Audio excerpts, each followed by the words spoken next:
ये साप्ताहिक बाइबल का उपदेश Plainfield Christian science church independence से है, जो प्लेनफील्ड, न्यू जर्सी, अमेरिका में है।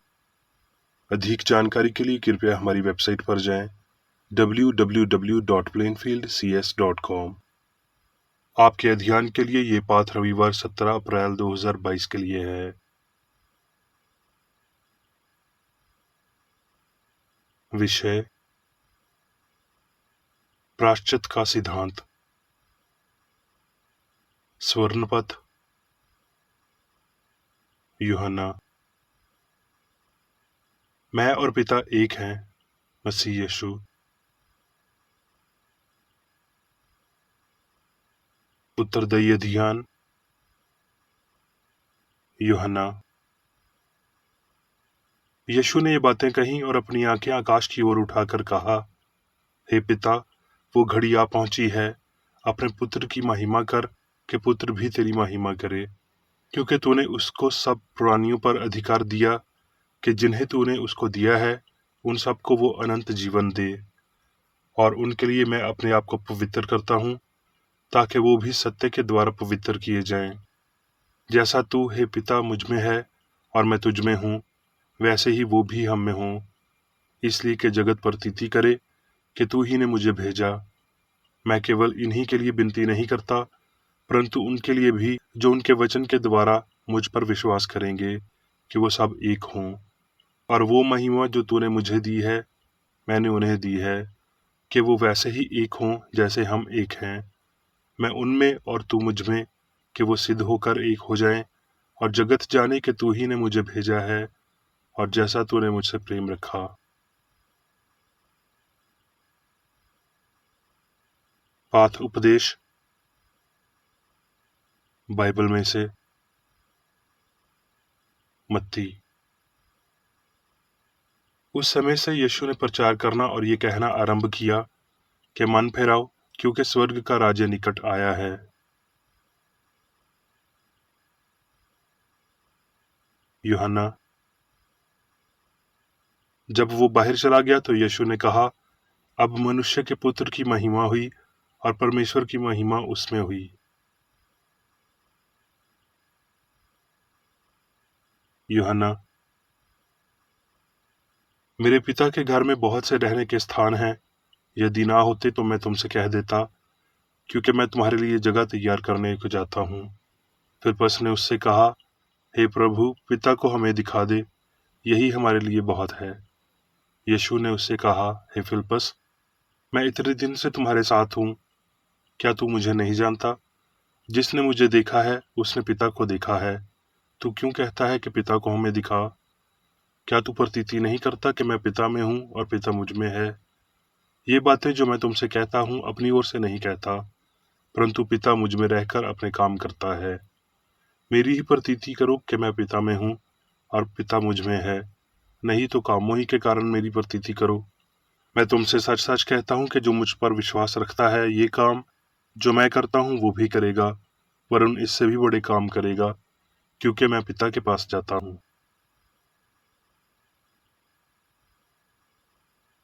यूहन्ना।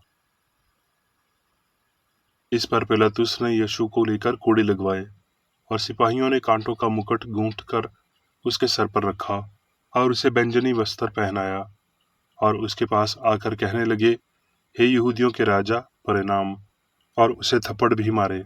तब उसने उसे उनके हाथ में सौंप दिया, ताकि वो सूली पर चढ़ाया जाए। वहां उन्होंने उसे सूली पर चढ़ाया। यूहन्ना। हफ्ता के पहले दिन मरियम मगदलिनी भोर को अंधेरा रहते ही कब्र पर आई और पत्थर को कब्र पर से हटा हुआ देखा। परंतु मरियम रोती हुई कब्र के पास बाहर खड़ी रही और रोते रोते कब्र की ओर झुककर देखा। दो दूतों को अज्वल कपड़े पहने हुए, एक को सरहाने और दूसरे को पैंताने बैठे देखा, जहां यीशु की लौथ पड़ी थी। उन्होंने उससे कहा, हे नारी, तू क्यों रोती है? उसने उनसे कहा, वो मेरे प्रभु को उठा ले गए हैं और मैं नहीं जानती कि उसे कहाँ रखा है। ये कहकर वो पीछे फिरी और यीशु को खड़े देखा और ना पहचाना कि ये यीशु है। यीशु ने उससे कहा, हे नारी, तू क्यों रोती है? किसको ढूंढती है? उसने माली समझकर उससे कहा, हे महाराज, यदि तूने उसे उठा लिया है तो मुझसे कह दे कि उसे कहाँ रखा है और मैं उसे ले जाऊंगी। यीशु ने उसे कहा, मरियम। उसने पीछे फिरकर उससे इब्रानी में कहा, रबूनी, अर्थात हे गुरु। यीशु ने उससे कहा, मुझे मत छू, क्योंकि मैं अब तक पिता के पास ऊपर नहीं गया, परंतु मेरे भाइयों के पास जाकर उनसे कह दे कि मैं अपने पिता और अब तुम्हारे पिता, अपने परमेश्वर और तुम्हारे परमेश्वर के पास ऊपर जाता हूँ। मरियम मगदलीनी ने जाकर चेलों को बताया कि मैंने प्रभु को देखा और उसने मुझसे बातें की। उसी दिन, जो हफ्ता का पहला दिन था, संध्या के समय, जब वहां के द्वार जहां चेले थे यहूदियों के डर के मारे बंद थे, जब यीशु आया और बीच में खड़ा होकर उनसे कहा, तुम्हें शांति मिले, और ये कहकर उसने अपना हाथ और अपना पिंजर उन्हें दिखाए। तब चेले प्रभु को देखकर आनंदित हुए। यीशु ने फिर उनसे कहा, तुम्हें शांति मिले। जैसे पिता ने मुझे भेजा है वैसे ही मैं भी तुम्हें भेजता हूँ। ये कहकर उसने उन पर फूंका और उनसे कहा, पवित्र आत्मा लो। जिनके पाप तुम क्षमा करो उनके लिए क्षमा किए गए हैं, जिनके तुम रखो वो रखे गए हैं। परंतु 12 में से एक व्यक्ति अर्थात तोमा, जो दिदुमुस कहलाता है, जब यीशु आया था तो उनके साथ न था। जब और चेले उससे कहने लगे कि हमने प्रभु को देखा, तब उसने उनसे कहा, जब तक मैं उसके हाथों में कीलों के छेद न देख लूं और कीलों के छेदों में अपनी उंगली न डाल लूं और उसके पिंजर में अपना हाथ न डाल लूं, तब तक मैं प्रतीति नहीं करूंगा। 8 दिन के बाद उसके चेले फिर घर के बाहर थे और तोमा उनके साथ था और द्वार बंद थे। तब यीशु ने आकर और बीच में खड़े होकर कहा, तुम्हें शांति मिले। तब उसने तोमा से कहा, अपनी उंगली यहाँ लाकर मेरे हाथों को देख और अपना हाथ लाकर मेरे पिंजर में डाल और अविश्वासी नहीं परंतु विश्वासी हो। ये सुनकर तोमा ने उत्तर दिया, हे मेरे प्रभु, हे मेरे परमेश्वर।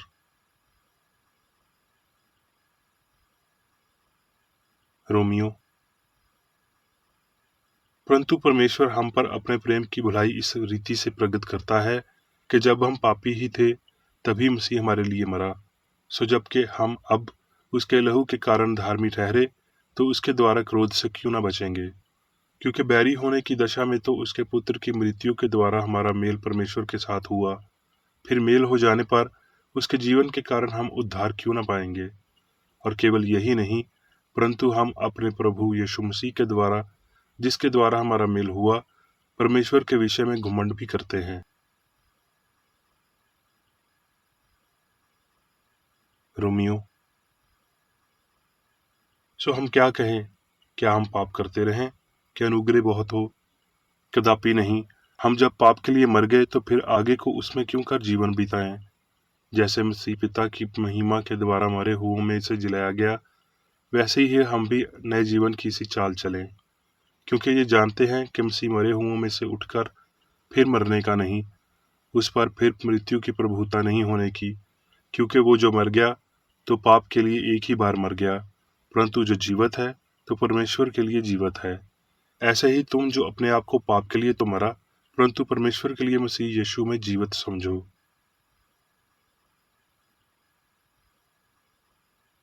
अब मैं मेरी बेकर रेड्डी द्वारा क्रिश्चियन साइंस की किताब विज्ञान और स्वस्थ शास्त्रों की कुंजी के साथ के साहस संबंधी अंश पढ़ूंगा।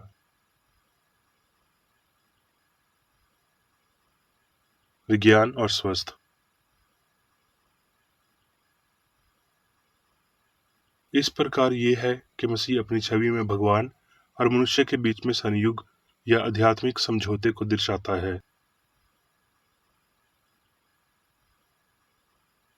मसीही युग के पहले और बाद में सभी पीढ़ियों के दौरान आध्यात्मिक विचार के रूप में मसीह भगवान का प्रतिबिंब, शक्ति और अनुग्रह के कुछ उपाय के साथ आया है, जो सभी मसीह सत्य को प्राप्त करने के लिए तैयार हैं। इब्राहिम, याकूब, मूसा और सभी नबियों ने मसीह या मसीहा की शानदार झलकियां पाई, जिसने दिव्य प्रकृति प्रेम के सार में इन दृष्टताओं को बपतिस्मा दिया। ईश्वरीय छवि, विचार या मसीही ईश्वरीय सिद्धांत ईश्वर से अविभाज्य था, है और हमेशा के लिए रहेगा। यीशु ने अपनी इस आध्यात्मिक पहचान की इस एकता का उल्लेख किया, पहले इसके कि इब्राहिम उत्पन्न हुआ, मैं हूँ, मैं और पिता एक हैं, पिता मुझसे बड़ा है, एक आत्मा में सभी पहचान शामिल है। नासरत के यीशु ने पिता के साथ मनुष्य की एकता को सिखाया और प्रदर्शित किया, और इसके लिए हम उसे अंतहीन श्रद्धांजलि देते हैं। उसका मिशन व्यक्तिगत और सामूहिक दोनों था। उसने जीवन के काम न केवल स्वयं के प्रति न्याय में बल्कि मनुष्य पर दया करने में भी किया। यीशु ने निर्भीकता के, इंद्रियों के मनीयता प्राप्त सबूतों के खिलाफ, फारिसासिक पांतों और प्रथाओं के खिलाफ काम किया। मसीह का प्रायश्चित मनुष्य को परमेश्वर से मिलाता है, परमेश्वर को मनुष्य से नहीं, क्योंकि मसीह का दिव्य तत्व ही परमेश्वर है, और परमेश्वर अपने आप को किस प्रकार तुलना कर सकता है। मसीह सत्य है, जो अपने आप से ऊंचा नहीं पहुंचता। फव्वारा अपने स्रोत से अधिक ऊंचा नहीं उठ सकता है। मसीह सत्य अपने से ऊपर की किसी भी प्रकृति को शाश्वत प्रेम से प्राप्त नहीं कर सका। इसलिए मसीह का उद्देश्य मनुष्य को परमेश्वर से मिलाना था, न कि परमेश्वर को मनुष्य से।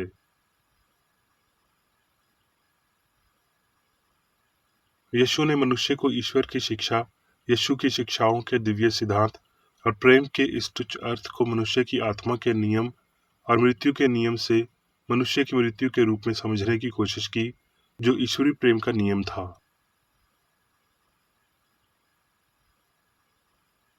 यीशु ने हमारे पापों के लिए दुख उठाया, किसी व्यक्ति के पाप के लिए ईश्वरीय सजा को रद्द करने के लिए नहीं, बल्कि इसलिए कि पाप अपहारे पीड़ा लाता है।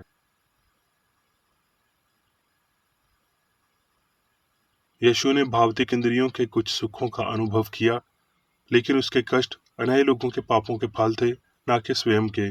सनातन मसीह, उसका आत्मिक स्वाभिमान कभी भी पीड़ित नहीं हुआ। यीशु ने दूसरों के लिए रास्ता निकाला। उन्होंने मसीह दिव्य प्रेमिका आध्यात्मिक विचार का अनावरण किया। पाप और स्वयं के विश्वास में दबे हुए लोगों के लिए, उन लोगों के लिए जो केवल आनंद या इंद्रियों के संतुष्ट के लिए जी रहे हैं, पदार्थ में उसने कहा, आंखें रखते हुए भी नहीं देखते और कान रखते हुए भी नहीं सुनते। कहीं ऐसा ना हो कि कोई आंखों से देखें और कानों से सुने और मन से समझे और फिर जाएं और मैं उन्हें ठीक करूं। उसने सिखाया कि भौतिक इंद्रियां सत्य और उसकी उपचार शक्ति को बंद कर देती हैं।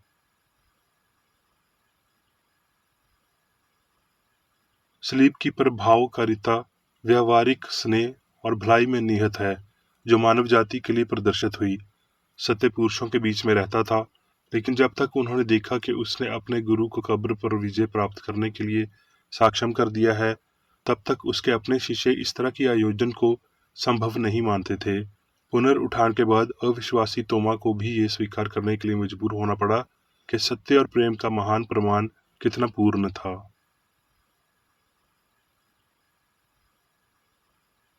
पश्चाताप और पीड़ा के हर दर्द, सुधार के लिए हर प्रयास, हर अच्छा विचार और काम हमें पाप के लिए यीशु के प्रायश्चित को समझने और उसकी प्रभावकारिता की सहायता करने में मदद करेगा। लेकिन अगर पापी प्रार्थना और पश्चाताप करना, पाप करना और क्षमा करना जारी रखता है, तो उसके पास प्रायश्चित में बहुत कम हिस्सा है, परमेश्वर के साथ एकता में, क्योंकि उसके पास व्यावहारिक पश्चाताप का अभाव है, जो हृदय को सुधारता है और मनुष्य को ज्ञान की इच्छा करने में सक्षम बनाता है।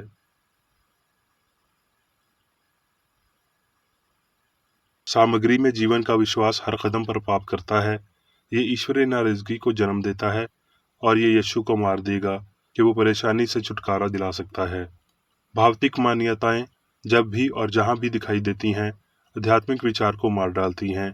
यद्यपि त्रुटि एक झूठ के पीछे छुपती है और अपराध बोध का बहाना करती है, लेकिन त्रुटि को हमेशा के लिए छुपाया नहीं जा सकता।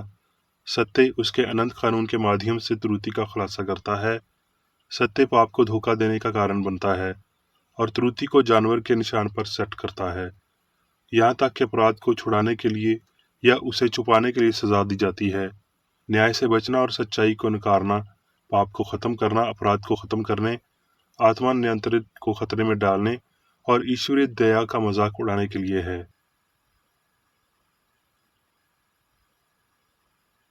प्रायश्चित के लिए पापी की ओर से निरंतर आत्मा विसर्जन की आवश्यकता होती है।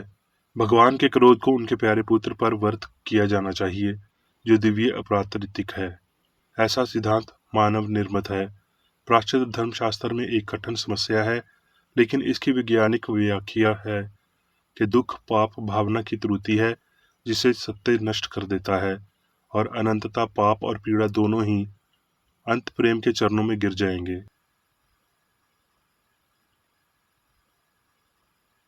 भौतिक स्वार्थ में हम विचार और प्रतिबिंबित करते हैं, लेकिन जीवन या मन के प्रति पदार्थ को फीका करते हैं।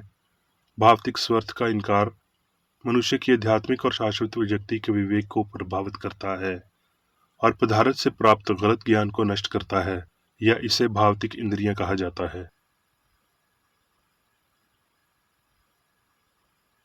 जब हम दिव्य के साथ संभव के साथ अपने संबंध को पूरी तरह से समझते हैं, तो हमारे पास कोई अनय मन नहीं हो सकता, लेकिन उनका कोई अनय प्रेम, ज्ञान या सत्य, जीवन का कोई अनय अर्थ नहीं है, और पदार्थ या त्रुटि के अस्तित्व की कोई चेतना नहीं है।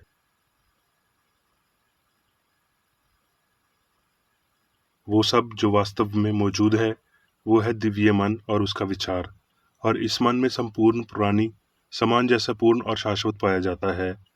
सीधे और संकीर्ण तरीके से और तथ्य को देखना और स्वीकार करना है। इस शक्ति से उपार्जन और सत्य की अग्राणी का पालन करें। हमारे मास्टर ने पूरी तरह से मृत्यु और कब्र पर अपनी जीत में दिव्य विज्ञान का प्रदर्शन किया। यीशु का कर्म पुरुषों के ज्ञान और पाप, बीमारी और मृत्यु से पूरी दुनिया के उद्धार के लिए था।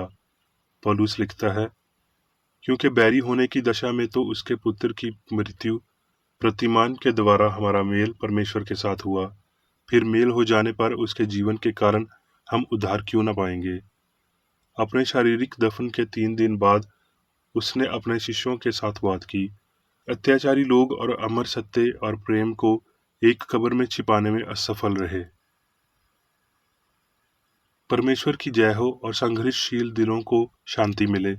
मसीह ने मानव आशा और विश्वास के द्वार से पत्थर को लुढ़का दिया और ईश्वर में जीवन का रहस्य उद्घाटन और प्रदर्शन के माध्यम से उन्हें मनुष्य के आध्यात्मिक विचार और उनके दिव्य सिद्धांत प्रेम के साथ संभविता एक मानसिक रूप से उन्नत किया।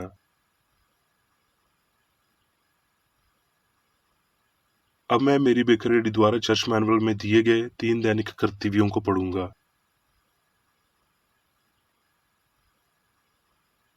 दैनिक प्रार्थना। प्रत्येक दिन प्रार्थना करने के लिए इस चर्च के प्रत्येक सदस्य का यह कर्तव्य होगा, तुम्हारा राज्य आए, ईश्वरी सत्य, जीवन और प्रेम के शासन को मुझ में स्थापित कर और मुझ पर शासन कर, और तेरा वचन सभी मनुष्यों के स्नेह को समृद्ध कर सकता है और उन पर शासन कर।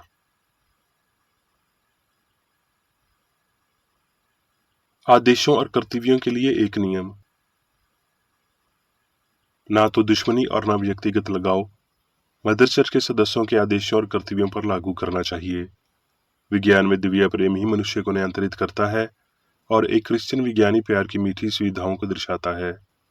प्यार में डांटने पर, सच्चा भाईचारा, परोपकार और क्षमा में। इस चर्च के सदस्यों को प्रतिदिन ध्यान रखना चाहिए और सभी बुराई दूर करने, भविष्यवाणी, न्याय करने, निंदा करने, परामर्श देने, प्रभावित करने या गलत तरीके से प्रभावित होने से बचने के लिए प्रार्थना करनी चाहिए।